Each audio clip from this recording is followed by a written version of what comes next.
Hi, everybody. I'm Tony, And I'm Yulia. and we are two PhD students at the University of California, Santa Cruz, who went on a Wildcat strike starting in December last year. This is a teach-in that we gave for graduate students at Columbia University who just went on strike last week, and also a teach-in we gave for students at Oregon State University. So we can begin. We are University of California, Santa Cruz, UCSC graduate students who went on a Wildcat strike for a cost of living adjustment, COLA, starting in December 2019. Graduate student workers at 10 UC campuses across the state received the same wage, $2,434 a month, which after taxes amounts to just under $19,000 a year, given that we're only paid 9 months. At the same time, over 600 UC administrators make over $500,000 a year. In Santa Cruz, that is regularly reported as the least affordable area to live in the country, our wages are insufficient. So we've been demanding an additional monthly payment that must be adjusted annually for changes in the housing market to account for the exorbitant cost of living and cost of rent for all graduate students. Our original demand was for a COLA of $1,412 per month, designed to bring us out of rent burden. 1412 is a polemical number and a political statement. It doesn't argue that graduate students are the only underpaid and exploited workers in the university. Rather, the fight for a COLA for graduate students is a note of struggle through which to fight for and articulate the conditions of all low-paid and precarious workers at UCSC, across the UC system, and beyond. The COLA argues that even a 60% wage increase is not ludicrous and is the bare minimum that could bring graduate students out of rent burden. So for a little history of how we got here, in 1999, after more than a decade of intense struggle and repeated strikes, grad workers across the UC system finally won union recognition. But the vibrant union that fought for this recognition soon calcified into a bureaucratic union with very little use for autonomous activities by its workers. Since its earliest days, UAW 2865, our union, has struggled against persistent bureaucratic tendencies from above. After the mass student movements in California through 2009 and 2010, a statewide reform caucus emerged called Academic Workers for a Democratic Union, or AWDU, which won the statewide union election in 2011 and won significant contract gains in 2014, including 17% wage increase over 4 years, union consultation on class size, and the right to access all gender bathrooms. But the statewide union has always threatened to follow the business union model typical of the UAW International, where membership numbers are prioritized, divorced from further engagement, surveys are taken without actions to follow, meetings with politicians are prioritized, and attending UAW regional conferences, things like collecting donations for UAW's political action. So on many campuses, militant organizing simply faded away over time, despite the skyrocketing cost of living in California.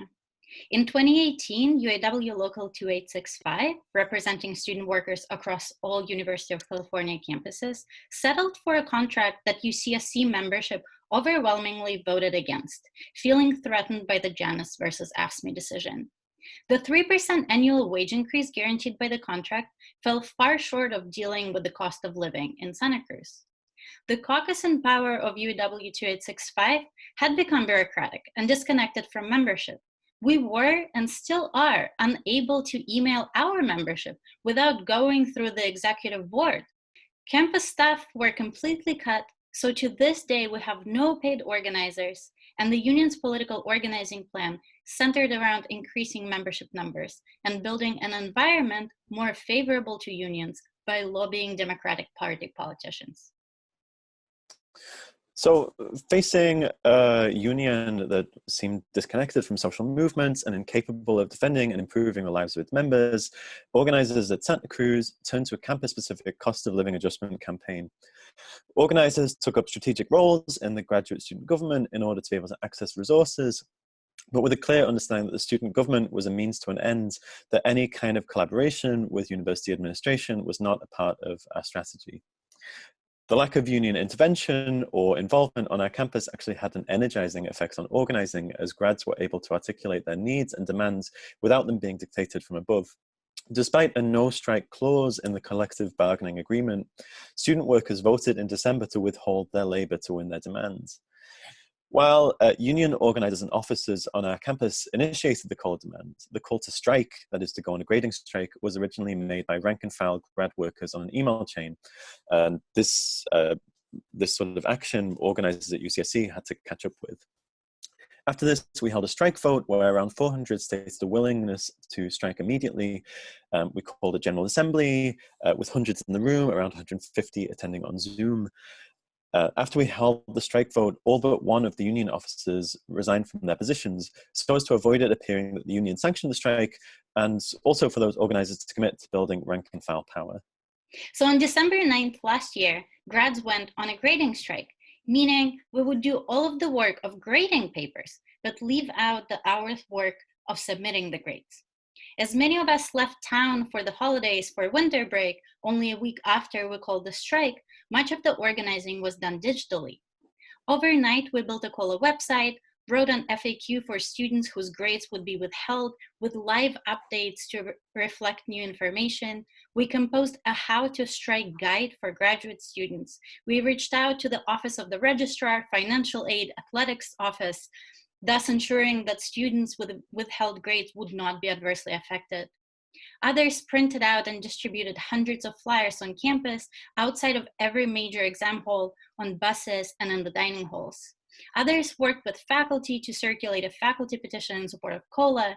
Teams of people were assembled to answer questions of Facebook and Reddit, and regular mass emails were composed to send to all grads, faculty, and the administration.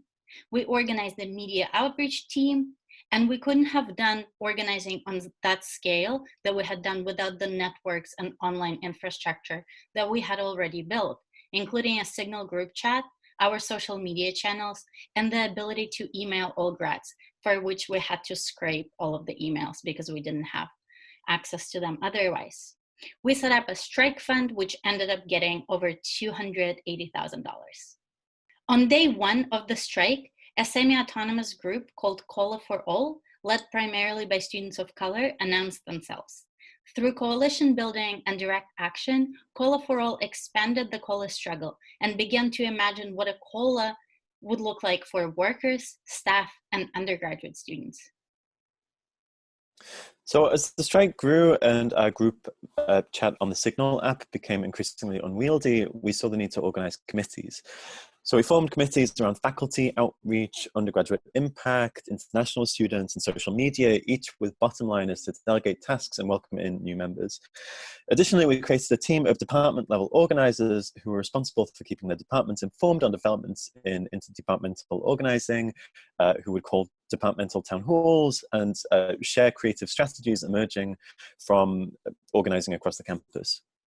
Through this department level organizing, over 20 departments were able to secure letters of support and non-retaliation from their department chairs. Notably, after some targeted outreach to graduate students in STEM, which is science, technology, engineering, and mathematics, I think, who have kind of historically been underrepresented in union organizing, grads from STEM stepped up and organized on a scale that we haven't really seen before on this campus. So broadly, COLA demanded a form of political education that happened through thousands of individual communications, in person and online, between grad students, undergraduates, lecturers, faculty, workers, and the community. We made the argument that we were fighting for graduate students in their dual role as students and workers. Our demand has always been for a COLA for all graduate students, and that the university pays them for all of their labor, even though graduate student researchers are not represented by the union, and master's students often don't have teaching jobs. But we knew that we wanted something enforceable, and so while we were pushing to meet with UCSC administration through the graduate student government, and though administration continuously told us they couldn't meet with us, we were also pushing for the UC to reopen bargaining with the statewide union. While we would take anything in the form of a housing fellowship or a stipend, whatever, we also knew that it needed to be enforceable in the contract, which could have been done in a form of a side letter, which is able to represent people outside of the bargaining unit. So it could include graduate student researcher and people on fellowship as well. So on January 27th, we finally received something approaching an offer from the administration, which stated that eligible graduate students would be receiving a $2,500 a year needs-based housing fellowship, which included a sunset provision stating that this fellowship would last only until more housing was built. So on the Santa Cruz campus, there's very limited graduate student housing. It's very expensive. There's about 80 rooms on campus for grads. So in this email, in this kind of amazing feat of writing, the Chancellor managed in the same paragraph to both commend UCSC's proud history of activism and also to threaten discipline against strikers, both in their capacities as workers through a written warning and their role as students through student conduct summonses. So incensed by this totally inadequate offer and the threat of discipline, strikers voted to escalate to a full open-ended teaching strike with a hard picket line at the base of campus. And we maintained that picket line at the base for a month. Prior to our escalation, the K7 unit of workers, it's workers who repair things on our campus, went on an open-ended strike, finally settling a contract after 2 weeks. For the past couple of years, the majority of strikes on our campus have been held by AFSCME union, who represent certain service workers across the UC. But while there is a long history of campus shutdowns, UCSC only has 2 main entrances, so a full shutdown is possible with enough planning. So the history of shutdowns and road blockages at UCSC, threats to AFSCME workers over more disruptive actions has led union leaders to engage in less risky tactics, employing crowd marshals, avoiding confrontation with police, and preferring 1 day or 2 or 3 day strikes over open-ended strikes. As a result, many undergrads and grads didn't have experience with the kind of physical presence we ended up undertaking, where we regularly blocked off the campus entrance, where we held our ground against the police, where we voted each afternoon or whether we'd come back the next day, where we provided all of our food, etc. Police were brought in from all over the state, costing an estimated of $300,000 a day. And 18 people, grads and undergrads, were arrested in this process. These students were then disciplined through the student conduct process, including being kicked off campus and on-campus housing for weeks. Yet, hundreds of students, faculty, staff, and Santa Cruz community members would join us at the picket line every day. People's Coalition, a group of undergrads organizing in solidarity with COLA for All, played a particularly important role in planning and participating in direct actions. Around this point, grads on other UC campuses, nearly all disconnected from or skeptical of union leadership, began to really grow COLA campaigns of their own. Grads at UC Santa Barbara, UC Davis, San Diego, and Berkeley all voted to go on either Wildcat grading or teaching strikes through February and March. In February, grads received messaging from UCSC administration and from Janet Napolitano. Napolitano is the president of the UC system. She's the former Secretary of Homeland Security under Obama and a real piece of shit. So we received messaging that those still withholding fall grades would be dismissed from their spring appointments. Around this point, the union requested to bargain with the university for a statewide COLA. They filed multiple unfair labor practice charges against the university for things like attempting to bargain a COLA with the statewide graduate student government, and so not with the union, for attempting to fire students without following the due process, and for implementing changes to working conditions without bargaining them. So for example, students at UCLA received a $2,500 a month summer stipend for 3 months before kind of stopping them from going on strike. Physics TAs at Berkeley received a raise to $40,000 a year. So the union was kind of saying that these changes should be made across the board. The campus community and the wider community condemned the firing en masse. Everyone was outraged by the possibility of de facto deportation for international students like Tony and me, who are not able to retain student status and visa status without maintaining employment.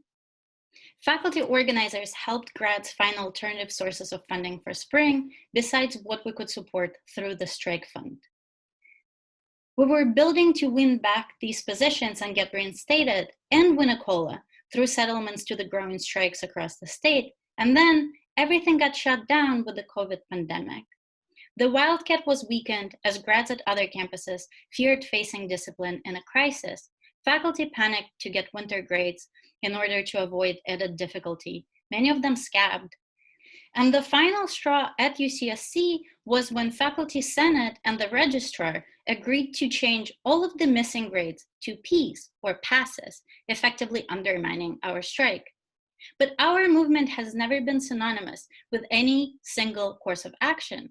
While the Wildcat action weakened because of the pandemic, we have pivoted towards organizing for a union-sanctioned, legally protected strike across the state through the union, enabled by the unfair labor practices, or ULPs.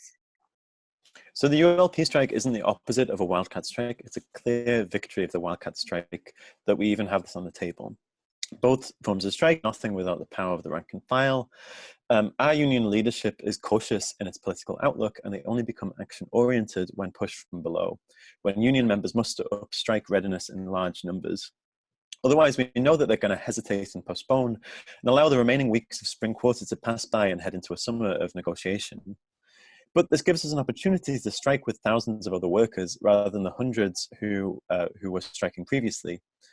While COLA organizers here and at other campuses have asked if we should put most of our efforts elsewhere into mutual aid campaigns, into our online strike university, for example, both amazing campaigns, we're still fighting for a COLA in conditions which exacerbate the need for one.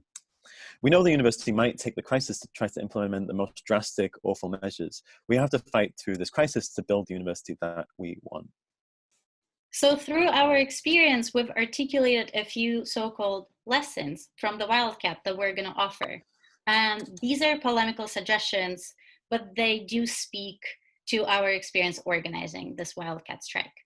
So here's the first out of 9 lessons from the Wildcat strike at UCSC. 1, you can force the impossible to become possible.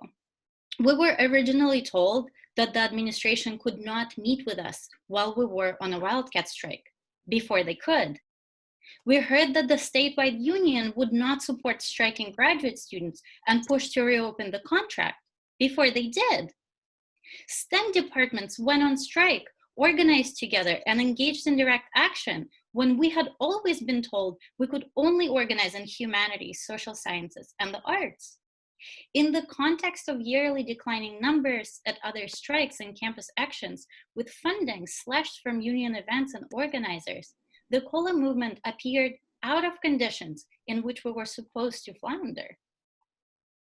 Okay, number 2, this might be fairly obvious for a number of people, but say it anyway. University administration is surely never on your side. As we've learned from previous organizers and our own experiences, even when senior administrators are sympathetic, even when they're, say, former humanities professors or something, they will still engage in the same processes of discipline and strike breaking. They just might feel worse about it afterwards. 3, slightly less obvious, but very important. Don't go to faculty for organizing advice. There have been some faculty who have been so solid and supportive. But in general, faculty are conservative. Their fears for the future of higher education, for their own jobs, have meant that we had to work really hard to make sure they were on the same page as us. 4, international students will and should organize. So international students face a particular precarity in the US, being able to work outside of the university, and so they're reliant on the university's resources. But there's a whole history of international students being involved in strikes and organizing efforts for years across the country. Yulia and I are two of like a very strong organizing network of international students who, because of this particular precarity, are led to organize for better and safer working conditions. 5, you may fall out, but be compassionate. There are, of course, times that organizing and striking puts pressure on interpersonal relations. You are organizing with friends, comrades, people who are both, and comrades who are not friends. There will be political antagonisms, personal antagonisms, and the mixture of the two. Remember to fight the boss, who will surely try to pit you against one another. Okay, 6, You are doing the right thing. There will be moral arguments used against you, and largely wrong. So you're hurting the undergraduates has always been the argument made against us throughout the strike. It's important to remember that disruption is important for building a university beyond the neoliberal university. There's no way that you can keep working in conditions that that are massively exploitative. This is a difficult fight that has to be won, and it's the right side of history. 7, not all decisions may be made democratically.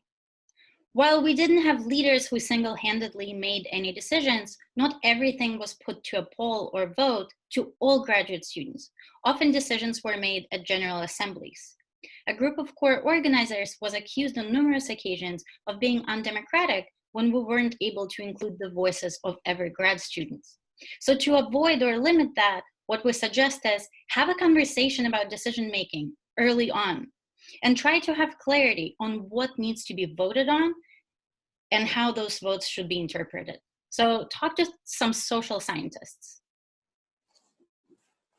Okay, eighth lesson is that nothing is won at the bargaining table. Everything is won by the concrete pressure put on the university. And 9, you can do everything. But remember, withholding labor is the most powerful thing. We faced criticism from early on that our outlook was too limited, that we were greedy by omitting the struggles of other workers, of undergraduate students, etc. We disagree with this take. A victory for one group of workers cannot hurt other workers. It can only advance the shared struggle. This is all the lessons that we have to offer right now. Follow us on our social media. We are Pay Us More UCSC on Twitter and Instagram, and check out our website. It's payusmoreucsc.com.